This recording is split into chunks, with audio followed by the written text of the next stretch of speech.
काँग्रेसच्या शहर जिल्हाध्यक्ष पदाच्या निवडीवरून पक्षात सुरू असलेल्या वादात आता राष्ट्रवादी काँग्रेस शरद पवार पक्षाचे नेते आमदार जयंत पाटील यांनी एंट्री केली आहे। मंगळवारी जयंत पाटील यांनी माजी नगरसेवक मंगेश चव्हाण यांना भेटीसाठी बोलावले होते।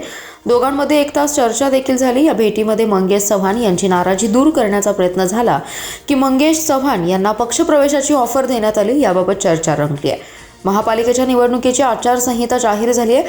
पुढच्या आठवड्यात अर्ज भरण्याची प्रक्रिया सुरू होणार आहे, त्यामुळे राजकीय पक्षांच्या हालचाली गतिमान झाल्या आहेत। महापालिकेच्या निवडणुकीसाठी काँग्रेस व राष्ट्रवादी काँग्रेस शरद पवार पक्षाने महाविकास आघाडी करण्याची घोषणा केली आहे, त्यामुळे आघाडीच्या दृष्टीने पावले गतिमान होत आहेत। पण सध्या काँग्रेसमध्ये शहर जिल्हाध्यक्ष पदावरून वाद सुरू आहे। या पदासाठी माजी नगरसेवक मंगेश चव्हाण व राजेश नाईक इच्छुक आहेत, पण चव्हाण यांना डावलून राजेश नाईक यांची निवड करण्याबाबतचं पत्र दिलं असल्याची चर्चा आहे। त्यामुळे नाराज असलेले मंगेश चव्हाण अपक्ष पॅनल करण्याच्या तयारीत आहेत। या पार्श्वभूमीवर आमदार जयंत पाटील यांनी मंगळवारी मंगेश चव्हाण यांची भेट घेतली। 1 तास चर्चा देखील झाली।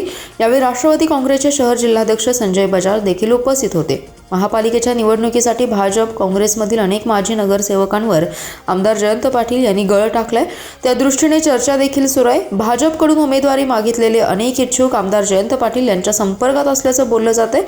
भाजप उमेदवारांची यादी जाहीर झाल्यानंतर अनेक नाराज त्यांच्या गळाला लागण्याची शक्यता देखील आहे।